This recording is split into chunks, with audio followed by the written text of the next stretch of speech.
Hello, my name is Jerome Richardson.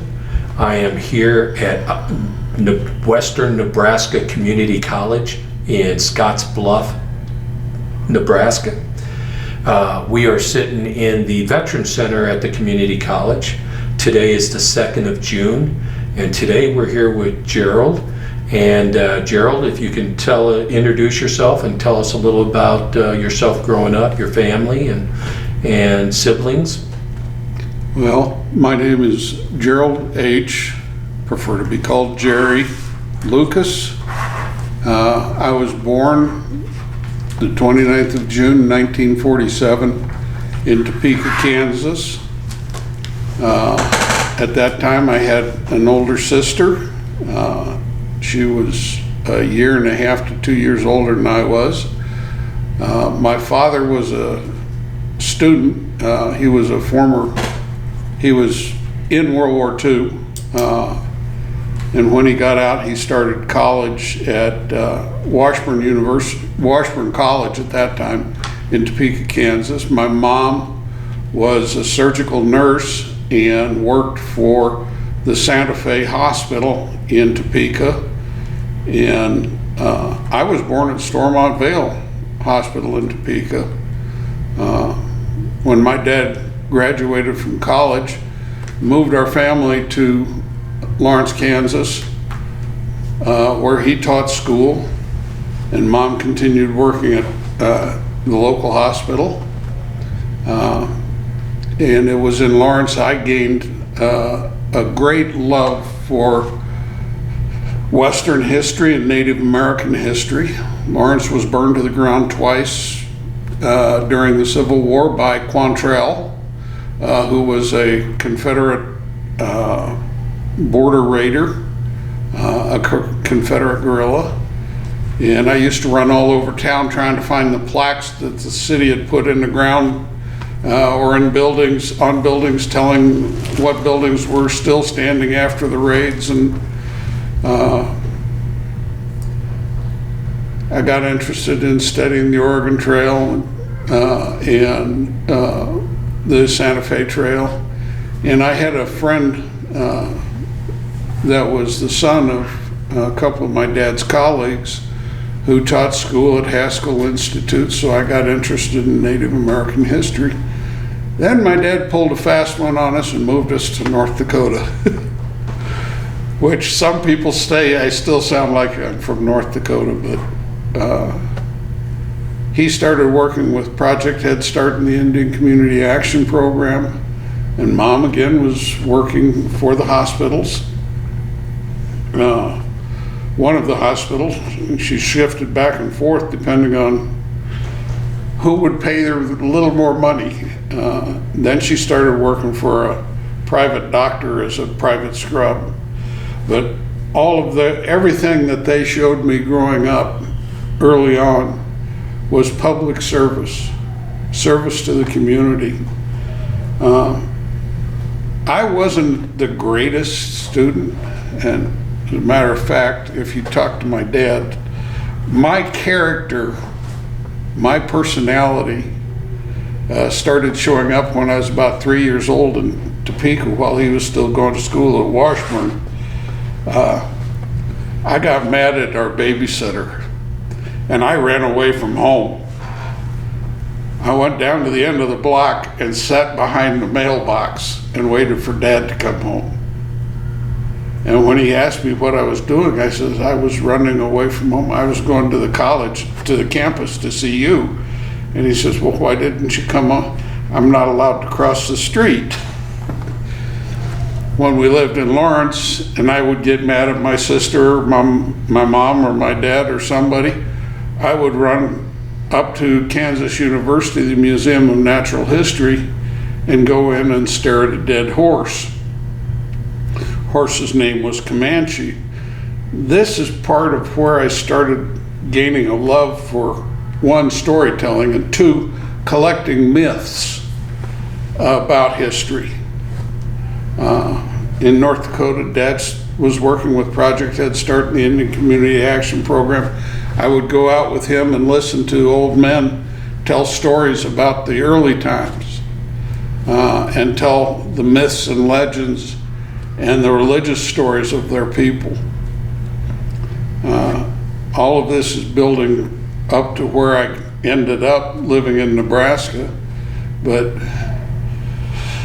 when I was in high school, I was in a graduating class in 1966. There were 467 students. I was 163rd, 167th, somewhere in there. I wasn't a bad student, but I wasn't a good student. And if you talk to some of my teachers, I might have been better off playing hooky. But it was during that time that Vietnam War started escalating. And I'm not a political minded person, but I'm also not a hardcore partyist either. At that time, as the Vietnam War started escalating, I read a couple of articles that talked about how the draft at that time was discriminatory against people of lower socioeconomic class, racially flexed towards people of minority status. And in a government class one day, I opened up my big mouth and said, I will never be drafted. Although I do believe that every able-bodied American, and that's men or women, should be required to in some way do service to their country. And I, as I said, opened my big mouth, and I started college after graduating in 1966, and my brain wasn't in the place that you should be at in college. I found out I was going to be drafted. So I went down to the Army recruiter and I enlisted. Now, normally you'd think with a family that's motivated to public and community service, that wouldn't be such a great problem. Unfortunately, my father and I had many go-rounds about it. And the day I enlisted, I went to Fargo, North Dakota to take the oath of induction. My dad all but refused to take me to the bus. I had to listen to all of the reasons that he thought I was making a huge mistake. And I understand, this whole thing was contradictory to my normal decision-making process. I would make a decision and I would have arguments in support of it. And I would discuss it with my dad. This one I didn't. And for a long time, it was a point of contention in our relationship. So,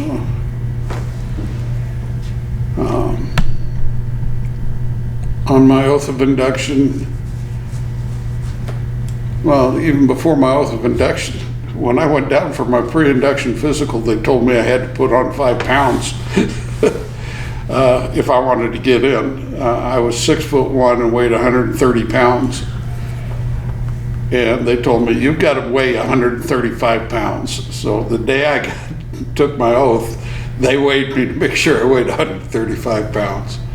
But from there, I went for basic training to the most misnamed military installation in the whole bloody world.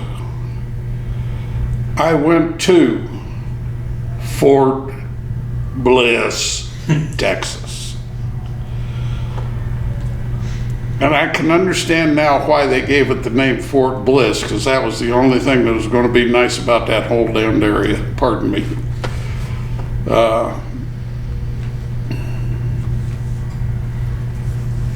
Basic training, I had run-ins with what they call the acting cadre, the guys that were enlisted men just like me that were put in charge of a squad or a unit, and I did not get along with their egos, I guess. But I didn't get in enough trouble to get kicked out.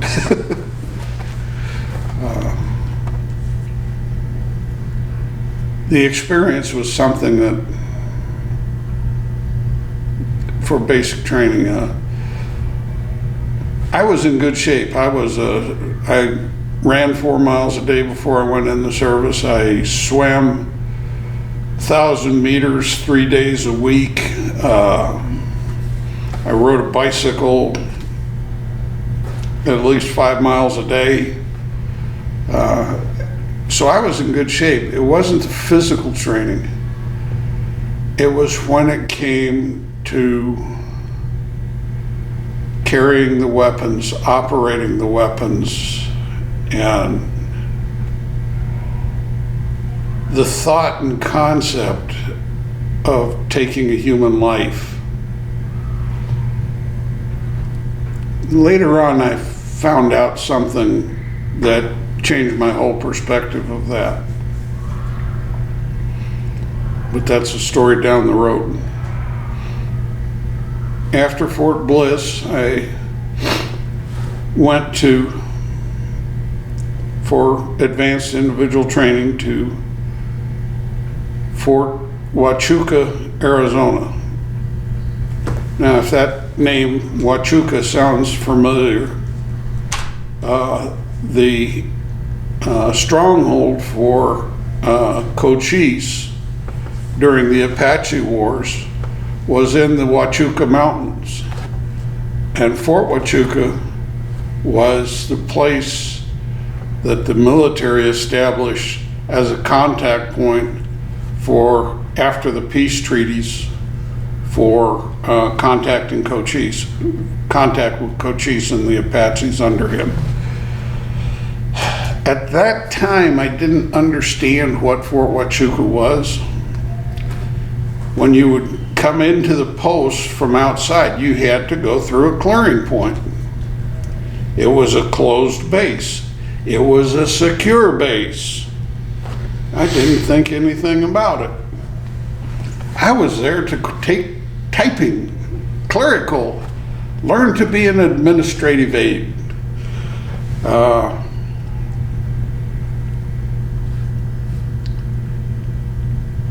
There were 8 or 10 of us that were singled out for a couple of days of security training, which I didn't think anything about. But I was there until from April to the end of May, or late March to the end of May, middle to the end of May, and was given my first duty assignment, which was Fort Lewis, Washington, just south of Seattle, Tacoma. And it was there that I really began to understand what the interdependency of all of the units on each other really meant. I did a couple of TDY assignments before they gave me my permanent assignment. My permanent assignment was to work with the Overseas Records Processing and Orders Division. And we had to go through individual records, make sure all the orders were there, they were in the proper order, all the files were set up correctly. Life insurance, health insurance, everything, where their money for their pay was supposed to go, everything, and then cut their orders. While I was doing that, a friend of mine had entered the service, and I've never been able to quite figure out what time he passed through Seattle and through the processing station, if I was there or if I wasn't.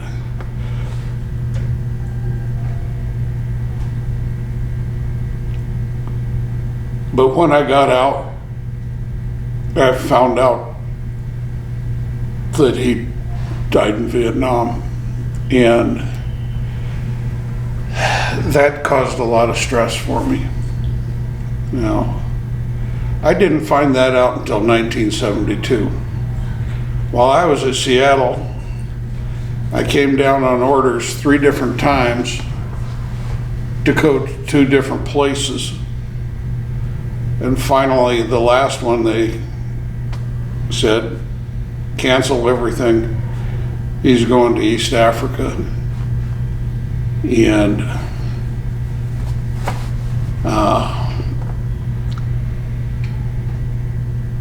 I got my security clearance and everything in order. I got orders cut and processed out of Fort Lewis. I told my folks that I may be coming home.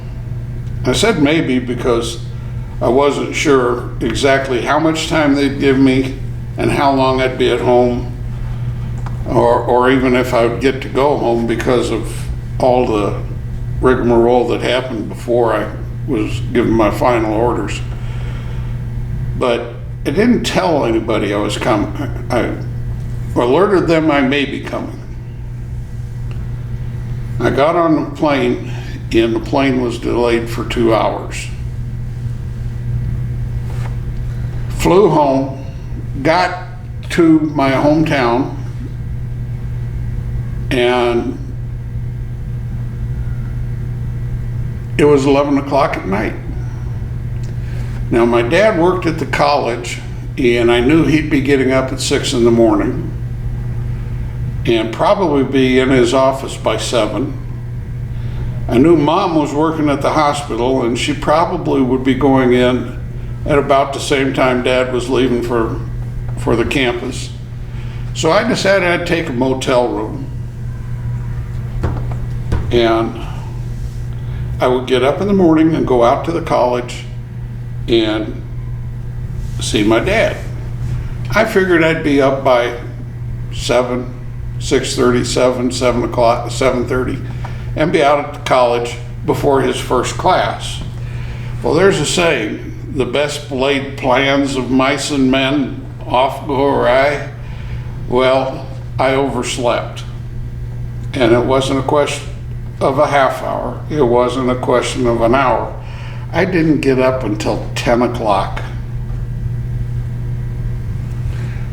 So quickly dressed, got back in my uniform, got a cab, went out to the college, and with my duffel bag in hand, I went into his office, towards his office, and decided I'm going to have some fun. I took my duffel bag, hid it behind the door to the outer office,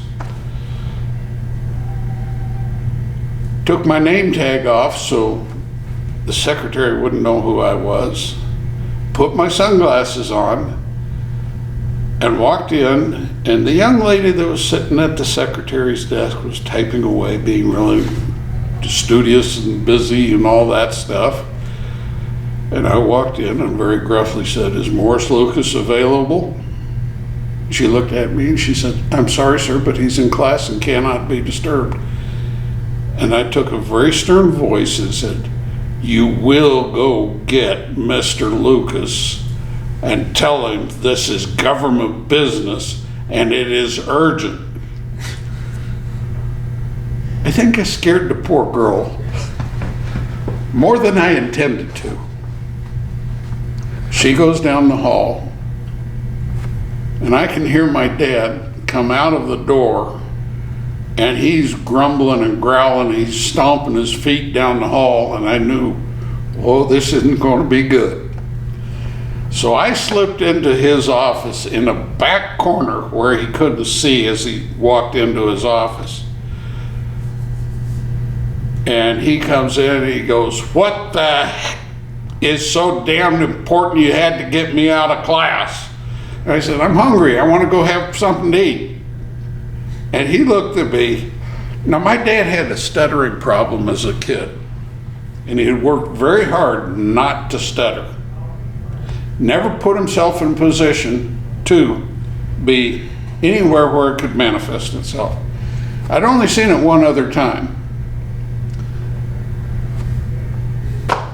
He couldn't stop stuttering. It took him at least 2 to 3 minutes to control himself. Then he said, "Excuse me." He walked back down the hallway. Next thing I heard is a bunch of kids running down the hallway, college kids, by the way, running down the hallway, kind of, "Yeah, well, hey, let's go have coffee." Dad came in and said, "Okay, let's go." That's right. But I was never able to sneak up on Dad again. I don't care how hard I tried. Mom, she was just beside herself when I got home. But I tried various times to do different things like that. I would always come into town kind of not quite announced. Went over to East Africa once I got my leave straightened out and my reporting time confirmed. And I went to work for the U.S. Army Security Agency in Asmara, Ethiopia. And that was probably the greatest personal life experience I could have ever had. There were, the community that I was in was part Muslim, part Coptic Christian, part Roman Catholic, part Ethiopian Jews. And the stories and the myths that floated around there fed my interests. I worked in the Division of Classified Documents Control and Distribution, handling classified information, sending it around the world to various locations as it was needed or as it was directed. I'm going to sneeze again. Please do. But there was there were a lot of places to go over there, a lot of things to do, and a lot of experiences that I'm glad that I had. It was strange for me to be in a country that where the culture was so radically different from anything I'd seen.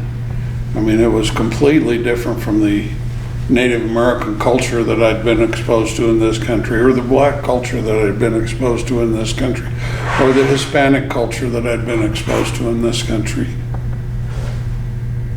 The duty itself, Jerry, if I may ask, because I do know that of the security agency, which doesn't exist now, I don't think. No, it was absorbed into Stratcom. Yeah, and that was high intel. Was it a military intel operation or a personnel intel operation? It was the mission of the station at that time. It was listed as a classified listening station. It was military targets, political entities. We targeted the Eastern Med, Southwestern Europe, Southwestern Asia, Southeastern Europe, and the Indian Ocean. I was about to say all the way through India and that. Yeah. Was that, what year would that have been? I arrived in country June of 1968. Yeah, June of 1968. And August of 1969, I was sent to a hospital in Frankfurt, Germany, because I had acquired a severe eye infection that, while it was active, it would leave me almost near blind. I mean, sitting 5-10 feet away from somebody, unless they spoke, I would have trouble telling if they were a man or a woman. Wow. I had glasses, I could read. I had, they treated my eyes. They tried to take care of it. But when it hadn't cleared itself up in that time, they decided to send me to the hospital in Frankfurt, Germany. And while I was in Frankfurt, Germany, in the hospital, prior to my leaving Africa, my base commander, a gentleman named Colonel George S. Hamer, got reassigned to USASA Europe. So when I was in the hospital in Germany, this officer comes in. I've got 2 patches on my eyes. I can't see who it is. And he comes walking up to me and standing by my bed and says, "I knew you were lazy. I just didn't realize how lazy." It was my old base commander, who actually was kind of my section chief, I guess. But I spent a month to a month and a half in the hospital. When my infection cleared up, my eyes came back so I could see things. I was getting ready to go back to Africa, and they said, "Oh no, you're not going anywhere. You're staying here." So they had all my stuff packed up from Africa and shipped to me in Germany. But it's a life experience I wouldn't change. And being in Germany, I ran into a couple of people that, one person I ran into while I was in Germany was a kid that graduated from my high school the year before me. And I ran into him. He was coming into the hospital because he was supposed to pick up somebody that had been in the hospital from his unit and take them back to their base. And we sat and talked for about 20 minutes, a half hour. And then, I was still in the hospital. I was riding down the elevator. They weren't allowing me out just yet. And I got on the elevator and was going down to the main cafeteria. And there's a guy on the elevator with me. And I looked at him and I stared at him. He says, "Yeah?" And I said, "I know you. You're from my hometown, Grand Forks." He said, "Well, yeah, I'm from Grand Forks." I said, "I think you went to St. James High School." He said, "Yeah." His dad and his granddad owned the auto parts store where I used to buy parts for my Volkswagen. And we went into the cafeteria and sat and talked to each other for an hour, before he had to leave to get back to his base. That happened a couple more times. There was a medic in the hospital who I ran into. He was from East Grand Forks, and he and I became really good friends. We were constantly together when we weren't on duty. And then I came back to the States. When I got back to the States, it was 17th of January. When I got discharged, it was 17th of January, 1970. And I took a couple of little side trips before going home and registering to go to school back at the University of North Dakota. A year later is when I found out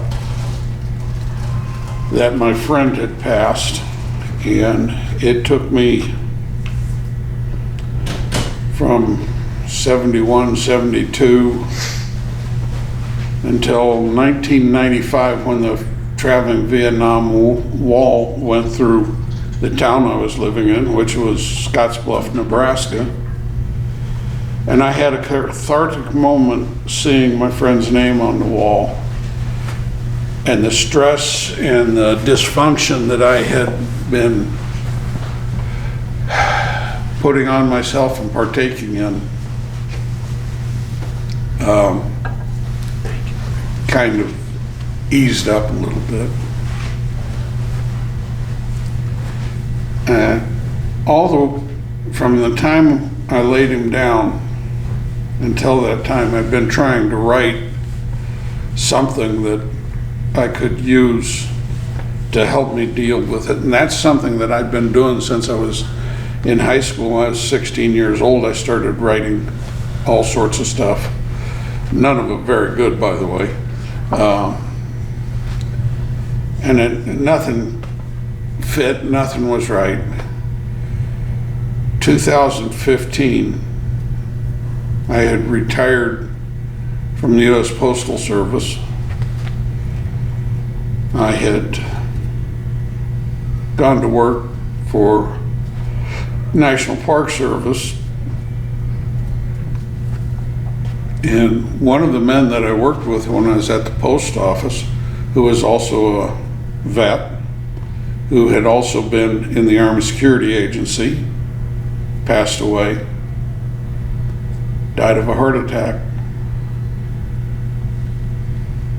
I went to his funeral, and that evening I went home and sat at my desk with a pad of paper in front of me and a pen. I have no idea how it got written, but I wrote a poem called "The Last Retreat," and with the help of a very nice lady and a friend who I shared the poem with, because she had lost her son in combat, we came up with a poster that we use to help fund the local vet scholarship at the local community college. But I've always tried to use writing as a way to help me through things. And if you don't mind, I'd like to read one of the pieces that I wrote, and I'm not going to read the last retreat. The poem I'm going to read is called Boys from the Neighborhood, or Junkyard Wars. And I originally wrote it in 2008, and I did a revision of it in August of 2022. A boy and his friends, boys from the neighborhood, playing army, fighting wars in the junkyard across the road. Sticks were used as rifles, dirt clods were hand grenades in the junkyard war across the road. When we were grown, no longer were we playing army in the junkyard war across the road. The guns were real, grenades were too. Combat was life and death, horrible and terrible. It was not a game they played in the junkyard war across the road. Grown boys from the neighborhood no longer speak of junkyard wars. Time and friends are casualties of the wars across the road. Yeah. I've written I do a lot of writing as a means of helping me deal with some of the emotions that I collected in the short 3 years that I was in. I sent I don't know how many thousand men over to Vietnam. I only know of 1 or 2 personally that did not return, but I imagine there were many more.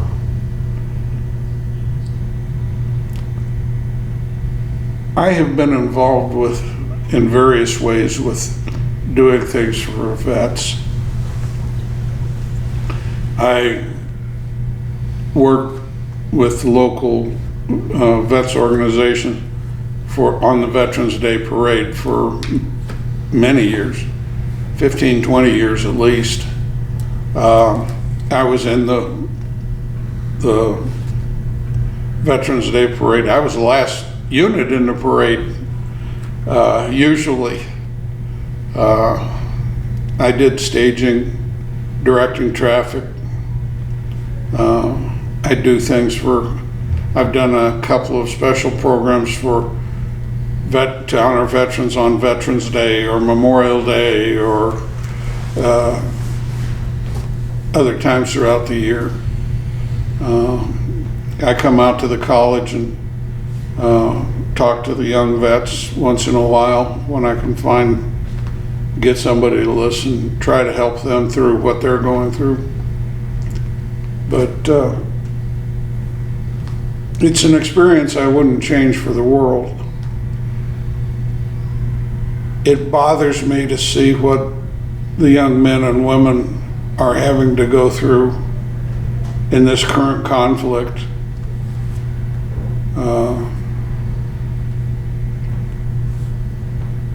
I told a friend of mine, a psych instructor at the college when this broke out, and I was shaking when I said it. I said, this thing is going to be worse than Vietnam. And it still bothers me that we have young men and women out there in the field in the path of danger.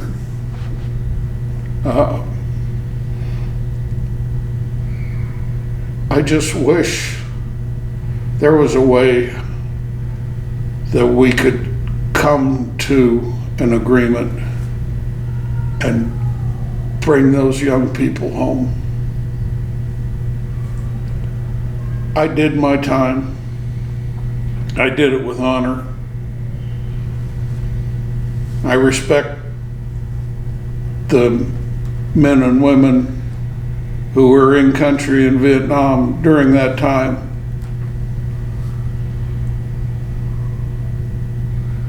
As much as I respect the young men and women who are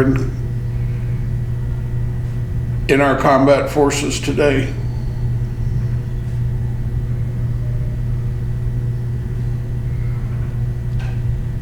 As I said, it's an experience I wouldn't trade for the world. What I would trade is the loss of life that we had to go through to get here. And I don't know if I can say much more than that. Well, that was a wonderful account for your experience, so thank you very much for sharing that. Just a couple questions. We do know of different things that happen when people come home on leave and came home from serving.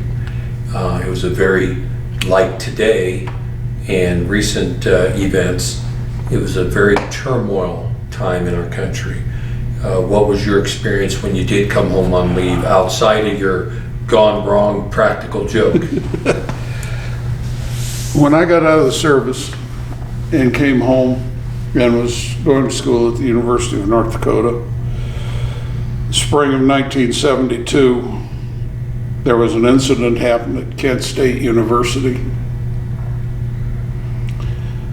that threw a wrench into the works of across the whole country. Campus demonstrations against the war, people hating anything and everything that had to do with Vietnam or Vietnam vets. I was never told thank you or welcome home or anything. I was walking across campus during the, I guess you'd call it the Kent State riots, on our campus in North Dakota. And there was a professor standing in among a bunch of students that were calling the vets that were going to class, trying to go to class, murderers and baby killers, and they were spitting at us. And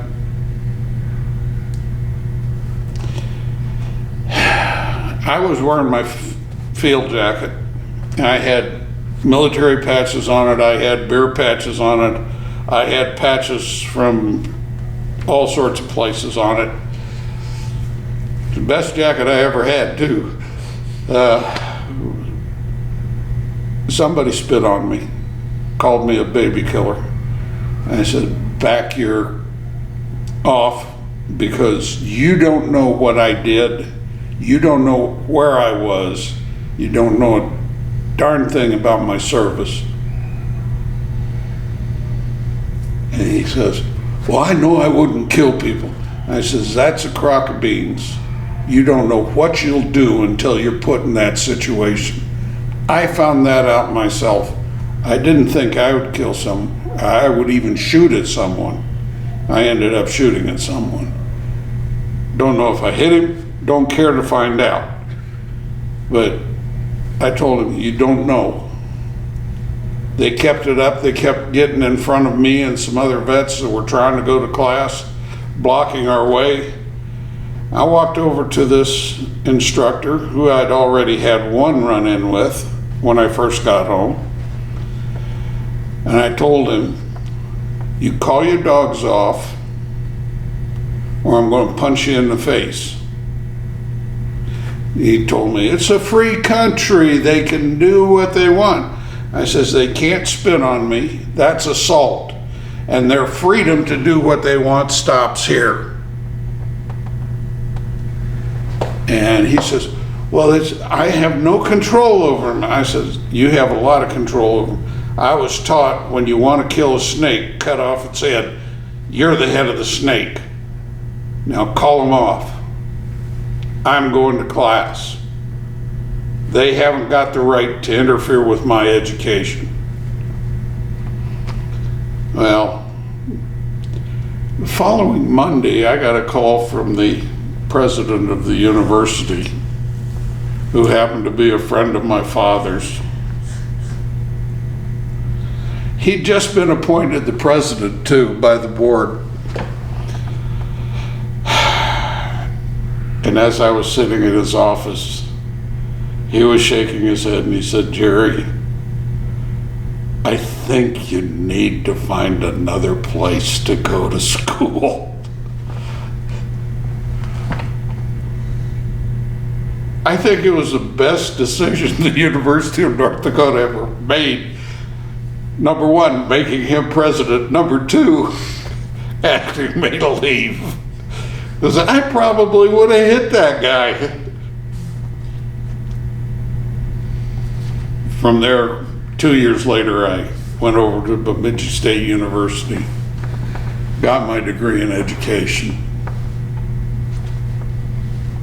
I graduated with a bachelor's degree in education from Bemidji State University, June 1976, 10 years after graduating from high school. But it still rubs me wrong that our boys, our combat boys, didn't get a welcome home. I know they tried to give us a welcome home some years back in 2010 or something, but it ain't the same. I got news for you, it ain't the same. How about, Jerry, when you were teaching, did you share any of your stories with students, or did you just feel that that was not something that in the class? I didn't, I wouldn't say I shared stories with them. I told them about the mythology that I learned about the stories of Ethiopia, about Sheba, about Solomon's ring, other legends and myths. And I did that to teach them about our own legends and myth, about Paul Bunyan and Pecos Bill and, Jesse James and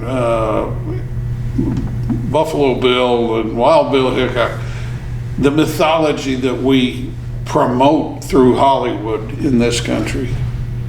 But to share the stories of my military life, no, I didn't.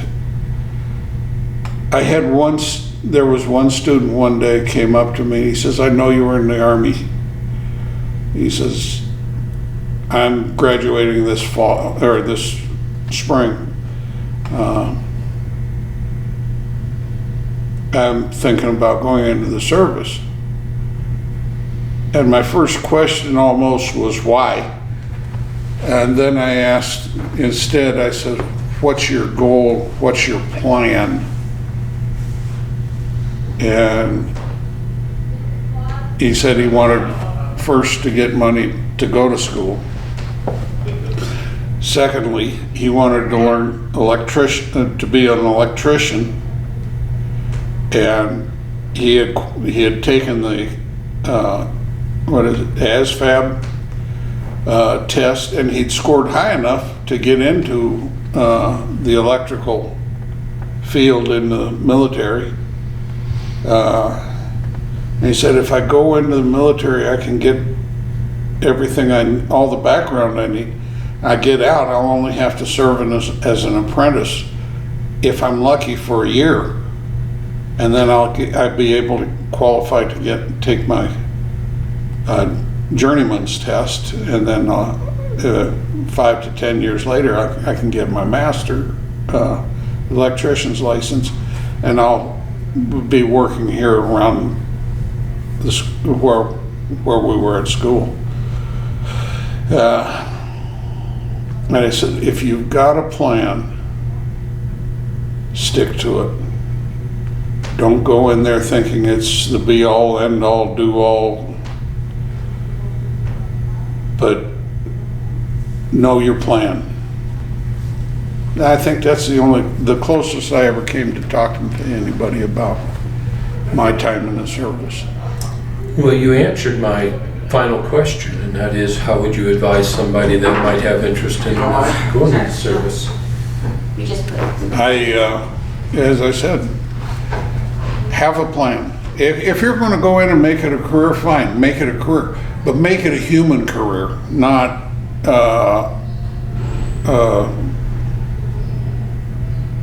boxes made of ticky-tack houses.